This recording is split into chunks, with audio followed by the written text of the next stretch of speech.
Good morning, very good morning. या finally SM के साथ शुरुआत हो चुकी है एंड आई सो एसएम थोड़ा बहुत पल्ले भी पड़ रहा है as compare to IT. SM बहुत इजी गोइंग रहेगा डेफिनेटली, क्योंकि एसएम में इतना कोई टेक्निकल टर्म्स नहीं है एंड ये ऑलमोस्ट ग्रेजुएशन लेवल का ही पर्टिकुलर एक सब्जेक्ट कंसिडर होता है।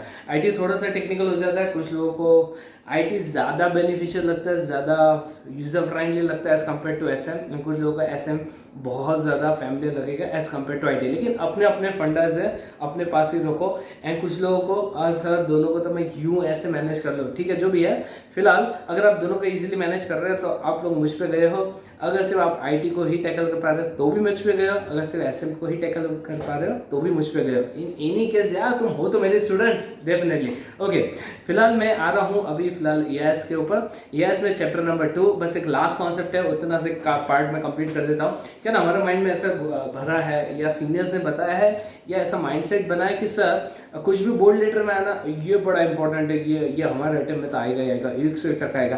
भाई हर बोल्ड लेटर में एस्पेक्ट दिया हुआ इंपॉर्टेंट नहीं होता और ये कॉन्सेप्ट आपका आज क्लियर हो जाएगा, है ना। डेफिनेटली कुछ चीज़ें बड़े पांचट भी होते हैं, पता नहीं सिलेबस में लेके क्यों आता है। ठीक है, डन। ओके, तो सर आप क्या चीज़ की बात कर रहे हैं मुझे नहीं समझ में आ रहा है। मैं बात कर रहा हूँ ईआरपी रहा ना, चैप्टर नंबर टू उसमें हमारा एक कॉन्सेप्ट है। देखो चैप्टर का नाम क्या था, चैप्टर का नाम क्या था, फाइनेंशियल अकाउंटिंग सिस्टम। यस, इसमें इंटीग्रेटेड एंड नॉन इंटीग्रेटेड ऐसे दो कॉन्सेप्ट का मेजर डिस्कशन हम लोगों ने किया था।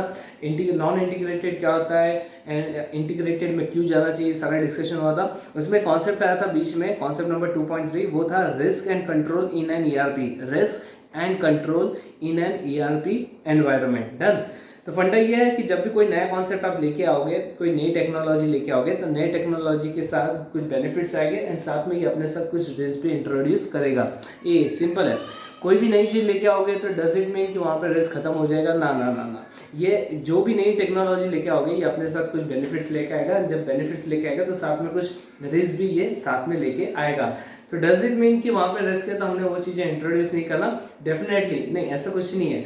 डेफिनेटली हमें कोई भी नया एस्पेक्ट जो हमारे ऑर्गेनाइजेशन को हेल्पफुल है वो डेफिनेटली वो इंट्रोड्यूस करना चाहिए एंड हो सकता है उसके साथ कुछ रिस्क आए तो उसे हमें टैकल भी करना पड़ेगा। तो यहाँ पे यही कॉन्सेप्ट हम लोग आज डिस्कस करने वाले हैं कि यहाँ पे ईआरपी एनवायरनमेंट में कौन कौन से रिस्क होते हैं एंड वो रिस्क को किस तरीके से हमें यहाँ पे कंट्रोल करना है। अब सुनो, अब फंडा बड़ा क्लियर है कि यहाँ पे जितने भी कंट्रोल से जितने भी रिस्क है उसे 5 कैटेगरी में डिवाइड किया है। मैं हूँ फिलहाल पेज नंबर आपके इंफॉर्मेशन के लिए 2.25 पे चले जाओ। न्यूज़ डाले नए मॉड्यूल की बात कर रहा हूँ। पेज नंबर 2.25 पे चले जाओ, वहाँ पे कंटेंट नंबर 2.3 है, वो है risk and control in an ERP environment. मिला क्या ढूंढ लो। तो रिस्क क्या होता है? 1000 बार डेफिनेशन इसके पढ़ चुके, एक बार और पढ़ेंगे 1001। यस, चलो देखो रिस्क मिला। Yes, risk, its management and related control for various business processes have been discussed in detail in chapter number 1, that is automated business process of the study material. The risks being discussed here are specific to ERP system used. अब उनका बोलना है कि risk and control हम लोग already पढ़ चुके हैं चैप्टर नंबर 1 में, फिर ये दोबारा क्यों आया? तो उन्होंने ये एक चीज़ क्लियर कर दिया कि कोई माइंड में डाउट मत रखो, वो जो रिस्क एंड कंट्रोल थे वो अलग थे, ये वाले risk only those risks we are discussing which are specific to ERP environment. Okay, नीचे देखो इंट्रोडक्शन मिला क्या तुम्हें? इंट्रोडक्शन के नीचे, इंट्रोडक्शन कुछ काम का नहीं है, इसके नीचे कॉन्सेप्ट नंबर 2.3.2 वहाँ पे दिया है ERP implementation at risk and related control. ये वाला पार्ट अच्छा है। तो ये देखो ये न्यू पार्ट है, मतलब ये अमेंडमेंट वाला पार्ट है। तो अमेंडमेंट है लेकिन पांचट एकदम कॉन्सेप्ट, ठीक है, हम लोग इसे टैकल करेंगे। मैं आपको निमोनिक्स भी दूंगा, उसके थ्रू ये इजीली लर्न भी हो जाएगी। अगर ये कैटेगरी में से क्वेश्चन है तो नाचो। ओके फाइन, फंडा शुरू करो। ओके, तो सब लोग वहाँ पे आ जाओ, पेज नंबर 2.26, वहाँ पे कॉन्सेप्ट है 2.3.2, है ना। तो अच्छा, और ये है कॉन्सेप्ट। यहाँ पे रिस्क की बात करेंगे तो जितने भी रिस्क है उसको टोटल 5 कैटेगरी में डिवाइड किया है। Category A, B, C, D and E, है ना। तो A, B, C, D and E, तो ये A, B, C, D क्या है? तो A कैटेगरी में हम लोग पीपल रिलेटेड रिस्क का डिस्कशन करेंगे। पीपल रिलेटेड रिस्क, है ना। PPT, ऐसे वो निमोनिक में याद रखता हूँ। तो पहला कैटेगरी PPT मतलब P पे से पीपल, फिर P पे से आ जाएगा आपका, P पे से आ जाएगा प्रोसेस रिस्क। देखो पहला आ गया पीपल रिस्क है, people issues, okay. Number 2 process risk, yes process भी चेंज होगा तो प्रोसेस चेंज होने से कुछ नए रिस्क भी आएंगे, ठीक है। तो ये सेकंड कैटेगरी हो गया। टी पे से आ जाएगा टेक्नोलॉजी रिस्क, देखो तो उसमें आए टेक्नोलॉजिकल रिस्क है ना। पी पे से प्रोसेस नहीं, पी पे से पीपल, पी पे से प्रोसेस एंड टी पे से टेक्नोलॉजिकल रिस्क है ना। तो ये हो गया। चौथा आ जाएगा इम्प्लीमेंटेशन रिस्क एंड इसके बाद अदर इम्प्लीमेंटेशन रिस्क, ऐसा कुछ रहेगा।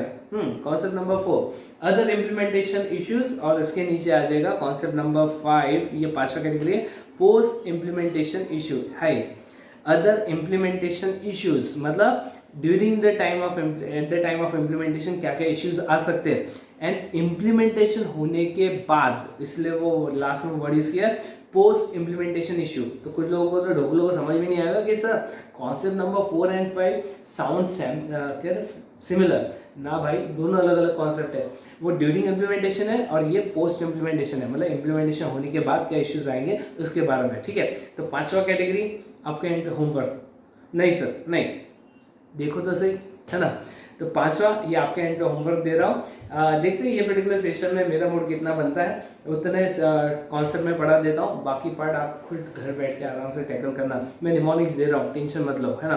तो फिलहाल बात करते हैं ERP रिलेटेड रिस्क, जितने भी रिस्क है उसे 5 कैटेगरी में डिवाइड करो, PPT, इसके बाद other implementation and post implementation issues, है ना। तो पहला P फॉर पीपल। सर लोगों से हमें क्या दिक्कतें हो सकती है? अरे भाई जब आप ERP एनवायरनमेंट की बात कर रहे हैं, इसका मतलब नई टेक्नोलॉजी लेके आओगे तो लोगों का वर्किंग स्टाइल भी बदलेगा एंड इससे उनको दिक्कतें होगी। कुछ सीनियर्स तो बोल रहे, गालियां दे रहे, अबे साले 35 साल से ये सिस्टम पे काम किया, अब मेरे रिटायरमेंट की एज में तो नई टेक्नोलॉजी लेके आया, अब रिटायरमेंट की एज में क्या इसका सिर फोड़ूं मैं इसके ऊपर? तो ये गालियाँ देने वाला है, तो इसे कैसे टैकल करना वो यहाँ पे दिया है। चलो देखो, तो लोगों के रिलेशन में क्या क्या दिक्कतें है ना। चलो ओके देख लेते पहले। हाँ पीपल इश्यूज, देखो table 2.3.1 provides extensive discussion on the issues that is people, process, technological, other implementation and post implementation issues that arise during implementation and related control respectively, ठीक है। अब आगे देखो नीचे पहला people issues, employees management, implementation team, consultant and vendors are the most crucial factors that decide the success और failure of an ERP system, ठीक है। ओके नीचे तो यहाँ पे देखो पहले इसमें एस्पेक्ट दिया है, कौन से एस्पेक्ट के रिलेशन में हम लोग डिस्कशन करेंगे। सेकंड रिस्क क्या है and quite obviously third one related controls क्या है। ये मुझे कोई आइडिया नहीं है ये एग्जाम में कैसे पूछेंगे, लेकिन अगर आता है तो आपको लिखना है। टारगेट 85 प्लस ऐसे ही नहीं रखा है यार, सब चीज़ें जी तोड़ के पढ़ना है। जब लाइफ में लास्ट टाइम पढ़ रहे हो तो पूरे शिद्दत के साथ पढ़ो, क्योंकि आगे जाके फाइनल में ये सब्जेक्ट है भी नहीं एंड इसके आगे भी नहीं आना लगा। तो जो भी करना है शिद्दत से यहीं पढ़ना है यार, प्लीज़। नहीं तो अपने मॉम डैड के बारे में सोचो, नहीं सर प्लीज़, ठीक है। मॉम डैड नहीं तो मेरे बारे में सोचो, नालायक को बाहर वाले क्या कहेंगे, कहाँ जाके पढ़ के आया था, प्लीज़ यार, है ना। ऐसे पूछे कहाँ पढ़ा था, बोलना विशाल सर के यहाँ पढ़ा था, जाओ ज़रा। अरे चलो गुड ओके सुनो। हाँ तो पहला एस्पेक्ट है चेंज मैनेजमेंट। सुनो देखो इश्यूज क्या है। Change management, change will occur in the employees job profile in terms of some job becoming irrelevant and some new jobs created। अब फंडा ये है कि जब मैं ERP सिस्टम या नया टेक्नोलॉजी लेके आऊँगा तो क्वाइट ऑब्वियसली कुछ लोगों का वर्किंग करने का तरीका बदलेगा, उनके जॉब्स में कहीं और जो अभी देखो जैसे बैंक में है तो बैंक में कुछ एम्प्लॉयज़ सिर्फ कैश काउंटर पे 10 साल उन्होंने काम किया है, तो उनको मैं क्या कर दूंगा, वहाँ कैश काउंटर से उठा के उनको मैं जॉब में ये क्या कहते हैं लोन सेक्शन में डालूंगा, तो इनका क्या होगा, जॉब प्रोफाइल चेंज हो गया, नंबर 1। नंबर 2 कुछ नए जॉब अपॉर्चुनिटीज़ भी क्रिएट होंगे, समझ में आ रहा है। तो वहाँ पे ये 2 इश्यूज़ है। अब देखो उसे टैकल कैसे करना है। पीपल ट्रेनिंग, ये देखो अगर मैं 10 साल से कैश काउंटर पे काम कर रहा था, आप मुझे अचानक all of sudden loan section में डालोगे तो मैं क्वाइट ऑब्वियसली मैं फ्रस्ट्रेट होने वाला हूँ। तो इसका सोल्यूशन क्या है, मेक श्योर कि मुझे प्रॉपर गाइडलाइंस दी जाए, मुझे प्रॉपर ट्रेनिंग दी जाए, उसके बाद मुझे वो एस्पेक्ट में इन्वॉल्व करो। तो देखो proper training of the user with well documented manuals, practical hands on Practical hands-on training of the ERP system should be provided so that the transition from old system to ERP system is smooth and hassle free. समझ में आ रहा है? तो जब भी कोई नए system पे अगर आप मुझे वर्कआउट करने के लिए दोगे तो मेक श्योर कि मुझे पहले प्रॉपर ट्रेनिंग दो, मुझे बताओ कि नया सिस्टम किस तरीके से वर्कआउट करता है, सो दैट मेरे लिए वो चीज़ें हैंडल करना इजी होगा. ठीक है, पहला तो देखो पहले रिस्क क्या था वो बता दिया, एंड नंबर 2 में इसका सोल्यूशन क्या है वो बता दिया. अब सेकंड एस्पेक्ट, चेंज से क्या गड़बड़ी होगी. Number 2, the way in which organization functions will change, the planning, forecasting and decision making capabilities will improve, information integration happening etcetera. इसका मतलब एक नई टेक्नोलॉजी की वजह से पूरे ऑर्गेनाइजेशन का ढांचा ही बदल जाएगा. तो इसको कैसे टैकल करोगे. It requires ensuring that a project charter of mission statement exist. मतलब उनका कहना है कि जब आप नए ERP एनवायरनमेंट में वर्कआउट करोगे तो कंपनी का विजन एकदम क्लियर होना चाहिए. जो भी मिशन है वो क्लियरली प्रेडिक्ट करो एंड डिस्प्ले करो. The project requirement are to be properly documented and sign by user and senior management. ठीक है, ये सॉल्यूशन है. तीसरा, changing the scope of project is another problem. पहले मेरे बेसिक ऑब्जेक्टिव्स अलग से, देखो basic objectives is to maximize profit, लेकिन अभी मैंने नया टेक्नोलॉजी डिप्लॉय किया, नया टेक्नोलॉजी मैंने इंकॉर्पोरेट किया, तो क्वाइट वैसे मेरे एक्सपेक्टेशंस हाई होंगे एंड अकॉर्डिंगली मैं प्रोजेक्ट्स में चेंज लेके आता हूँ. तो प्रोजेक्ट अगर बार बार चेंज होगा तो इट क्रिएट्स एन ऑब्स्टेकल. तो इसका सोल्यूशन क्या, देखो this requires clear defining of change control procedure and hold everyone to them. ठीक है, ओके चलेगा. तो ये पहला एस्पेक्ट हो गया. ओए ढुक लो, मैं पढ़ा क्या रहा हूँ, मैं तुम्हें पहला कैटेगरी पढ़ा रहा हूँ ERP रिलेटेड रिस्क का, जो कि पीपल रिलेटेड है. पीपल रिलेटेड में ये पर्टिकुलर पॉइंट्स है. देखो पहला चेंज मैनेजमेंट हो गया, नंबर 2 ट्रेनिंग है, तीसरा स्टाफ टर्नओवर है, चौथा टॉप मैनेजमेंट सपोर्ट है, एंड लास्ट वन कंसल्टेंट है ना. तो ये हेडिंग सब पहले निमोनिक ले लो. निमोनिक गेस करो. क्या है. CST लिख लो वहां पे उसका निमोनिक. CST लोग किससे ट्रैवल करते हैं मुंबई में, CST से. CST है ना, लिख लो वहां CST. C के पहले 2 कर देना और T के ऊपर स्क्वायर कर देना, 2CST. अरे काहे, क्योंकि C पे से 2 पॉइंट है. अरे है ना, एक तो C पे से चेंज मैनेजमेंट है और कंसल्टेंट है. S पे से सिर्फ एक ही पॉइंट है, स्टाफ टर्नओवर है, एंड T स्क्वायर जो कि है training, top management support. Training and top management support. Clear है, क्लियर, ओके सिंपल. हाँ, तो एक काम करता हूँ, आप लोग नहीं पढ़ोगे मुझे पता है, ये बहुत बोरिंग जाने वाला है, लेकिन स्टिल मैं कोई रिस्क लेना नहीं चाहता हूँ, तो मैं एक काम कर रहा हूँ कि ये मैं पढ़ा के जाऊँगा. एटलीस्ट ये पहला कैटेगरी तो पढ़ा दूंगा, बाकी कैटेगरी का चेकआउट करते हैं, लेकिन फिलहाल पहला कैटेगरी है ना. देखो पहला हो गया चेंज मैनेजमेंट. तो चेंज मैनेजमेंट में क्या क्या इश्यूज आएंगे वो डिस्कस हुआ. Number 2 training. देखो क्या बोल रहे हैं, since the greater part of the training, training नहीं है वो ट्रेनिंग है, करेक्शन करो. Since the greater part of the training takes place towards the end of ERP implementation cycle, management में curtail the training due to increase in overhead cost budget. अच्छा, उनका बोलना है कि यूजुअली जब मैं कोई नई टेक्नोलॉजी इंकॉर्पोरेट करता हूँ तो क्वाइट ऑफ से उसको डेवलप करने में ही मेरा R&D करने में बहुत सारा खर्चा हो चुका है. अब ये डेवलप करने के बाद अगर मैं ट्रेनिंग भी दूंगा तो ट्रेनिंग में भी मेरा बहुत सारा खर्चा होगा. तो मैनेजमेंट यूजुअली क्या करता है कि एक बार वो सिस्टम डेवलप हो गया तो वो ज़्यादा ट्रेनिंग नहीं देता, एक दिन में से ऊपर ऊपरी ट्रेनिंग देके सब लोगों को बोलेंगे चलो चलो बेटा सब काम पे लग जाओ. इस तरीके से एटीट्यूड होता है. तो ये सही एटीट्यूड नहीं है, ये रिस्क है, ये रिस्क हमेशा रहेगा. तो इसका सोल्यूशन क्या है कि जब आप ERP या वो पर्टिकुलर सिस्टम डेवलप करते हो तो at the time of development ही आप वहाँ पर स्पेशलाइज पर्सन को या एक्सपर्ट पर्सन को वहाँ पर अपॉइंट करो, जो आपके एम्प्लॉयज़ को डे टू डे बेसिस पे उसका इन्फॉर्मेशन देगा, सो दैट आपका at the end of training cost बचेगा. देखो सोल्यूशन क्या दिया उसने, है ना, वही है क्या. Yes, training is a project managed activity and shall be imparted to the user in an organization by the skilled consultant and representatives of the hardware and package vendors. clear है यहाँ पे, ओके. तो skilled vendors को बुलाओ, skilled जिसको पास expertise knowledge उसको बुलाओ, so that वहाँ पे प्रॉपर ट्रेनिंग डिपार्ट होगा. ठीक है, कितने पॉइंट्स हो गए, 2. तीसरा स्टाफ टर्नओवर. ये मैं रफली बता रहा हूँ, सुनो. स्टाफ टर्नओवर क्या होता है. स्टाफ टर्नओवर मतलब जब मैं नया टेक्नोलॉजी लेके आ रहा हूँ तो क्वाइट ऑब्वियस है कुछ लोगों को उसके ऊपर वर्कआउट करने में डिफिकल्टीज आएंगी। तो क्वाइट ऑब्वियस है यहाँ पे क्या हो जाएगा कि बहुत से एम्प्लॉयज़ लोग वहाँ से जॉब छोड़ के क्विट करके जाएंगे। तो वो क्विट करके जाएंगे तो मैं नए लोगों को लेके आऊँगा, तो नए लोगों को मुझे फिर से ट्रेनिंग देना पड़ेगा। तो ये एक रिस्क फैक्टर है। तो उसका solution, this can be control and minimize by allocation of employees to task matching their skill set, fixing of compensation package and other benefits accordingly, thus keeping the employees happy and content and minimizing the staff turnover। तो इसका solution ये है कि जिसको जो आता है उसके हिसाब से उसको वर्क अलॉट करो। समझ में आ रहा है? जो चीज़ें मुझे आती नहीं है तो वो चीज़ें मुझे हैंड ओवर मत करो, जो मुझे आता है वही टास्क मुझे दो। समझ में आ रहा है? नंबर 1, जो आपका लॉस हो रहा है, जो भी तरीके से आपका लॉस हो रहा है नए पर्टिकुलर सिस्टम की वजह से, तो इसका मैं आपको एक कंपनसेशन भी पे आउट करता हूँ, जिससे क्या होगा, एम्प्लॉयज़ खुश होंगे। अगर वो खुश रहते हैं तो क्वाइट ऑब्वियस है वो क्विट करने के बारे में नहीं सोचेंगे। ठीक है, देखो मैं पहले बता रहा हूँ ये सारे कॉन्सेप्ट बहुत पांचट है।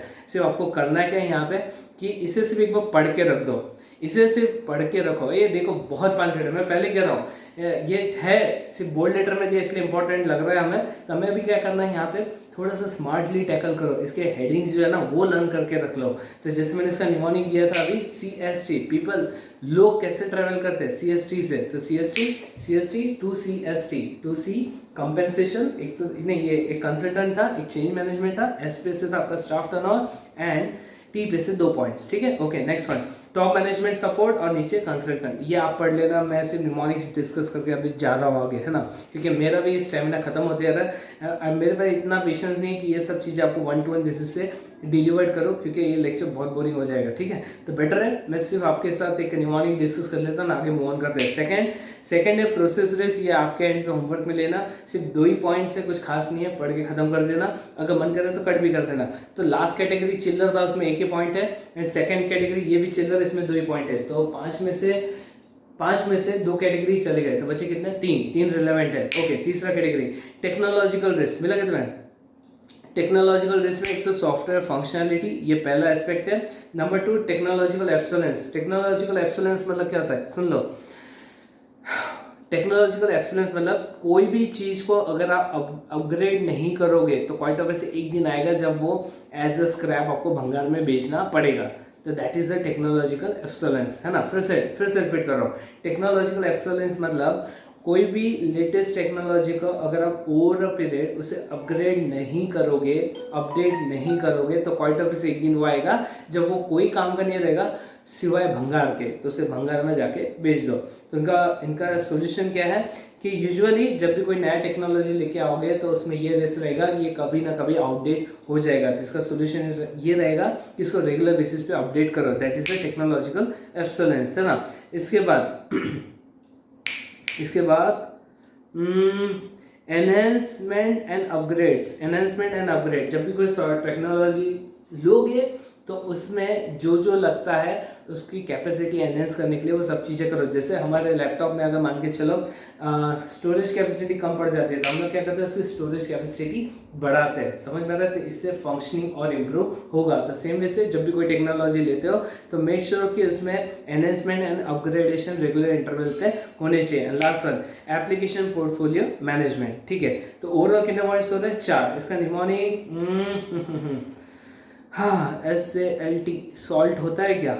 SAL नहीं आता ना, A सॉल्ट, उसका निमोनिक लो।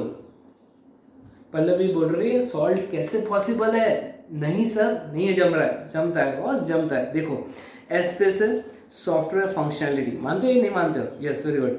A पे से application portfolio management, okay. L पे से कहाँ है पॉइंट, है ना, तो L पे से वहाँ पे लिख दो लार्ज एनहेंसमेंट एंड अपग्रेडेशन। अरे यार लिखो ना, लार्जर लिखो, चलेगा ना?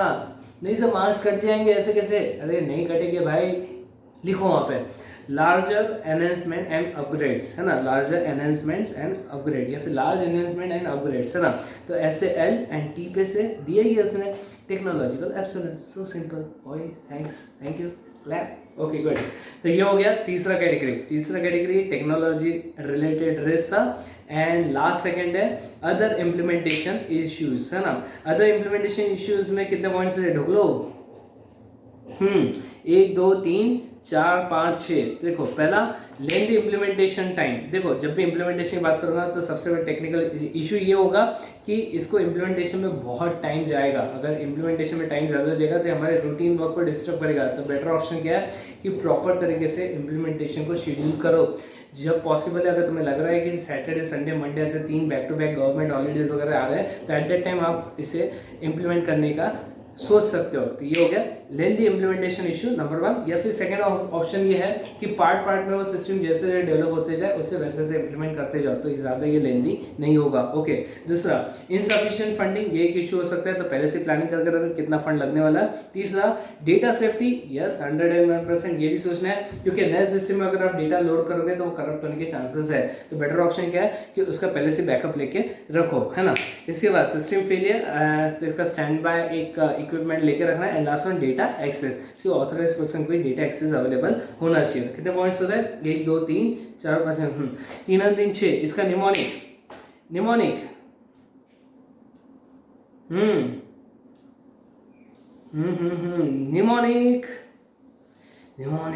मुझे भी याद नहीं आ रहा है, मेरे इसमें निमोनिक यहाँ पे वर्कआउट नहीं किया है। फिर भी अगर चाहो तो क्या निमोनिक बना सकते हो। दिल, पहला वाला जो पेज है उस पर 3 पॉइंट है, तो उसका निमोनिक है DIL, दिल, है ना। आगे DSS, अपना अपना तरीका है भाई बनाने का, जैसे बनाना चाहो वैसे बना सकते हो, लेकिन पहले पेज पे 3 पॉइंट है, उसका निमोनिक है DIL, दिल। अरे है ना, रोमांटिक वेदर है तो क्या करूँ, ये निमोनिक भी दिमाग में यही आ रहा है। ओके, एंड सेकंड पेज पे 3 पॉइंट है तो DSS, यस ये कॉन्सेप्ट ऑलरेडी हम लोग पढ़ चुके हैं, है ना। तो एक काम करना, ये सारे कॉन्सेप्ट आप एक बार गो थ्रू कर लेना। मेरा सिर्फ काम इतना ही था कि आपको सिर्फ ये कॉन्सेप्ट का रॉ अंडरस्टैंडिंग देना, बाकी कॉन्सेप्ट में ऐसा कोई दम नहीं है। एंड मेक श्योर कि ये सब चीज़ें एक बार एटलीस्ट स्मार्टली पढ़ो एंड डेफिनेटली ये इसके जो की हेडिंग्स है वो लर्न करके चले जाओ, तो एग्जाम में इन केस रेयर केस में अगर ये क्वेश्चन आता है तो आप उसे लिख पाओगे, ठीक है। ओके, तो ये चैप्टर यहीं पे कंप्लीट हो रहा है। कॉन्ग्रेचुलेशंस गाइस, एक से लास्ट टॉपिक हमारा बचा है चैप्टर नंबर 5, वो भी जल्दी शुरू करेंगे। लेकिन मेक श्योर कि इसकी तैयारी, इसके टेस्ट की तैयारी आप फटाफट कर लो। मैं नीरज सर से एक बार डिस्कस कर लेता हूँ test timing and all that, and सारी चीज़ें आपको अपडेट मिल जाएंगे, ठीक है। तब तक के लिए sayonara, stay happy and have a great day, bye bye.